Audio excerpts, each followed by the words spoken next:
नमस्कार. श्री स्वामी समर्थ. येत्या 10 जूनला म्हणजेच मंगळवारी आलेली आहे वटपौर्णिमा.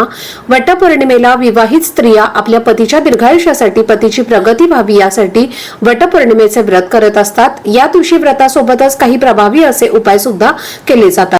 या दिवशी भगवान शिव आणि माता पार्वतीची सुद्धा पूजा केली जाते. आपल्या हिंदू धर्मात अन्नपूर्णा देवीला विशेष महत्त्व आहे, कारण ती अन्नाची देवी मानली जाते.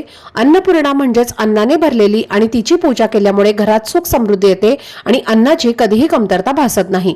जर आपण पौर्णिमेच्या दिवशी अन्नपूर्णा मातेला ही एक वस्तू अर्पण केली तर आपल्या घरामध्ये कधीही धनधान्य संपत्तीही कमी पडत नाही.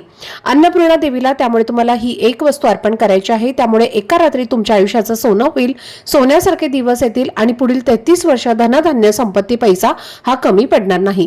घरात अखंड लक्ष्मी वास करेल.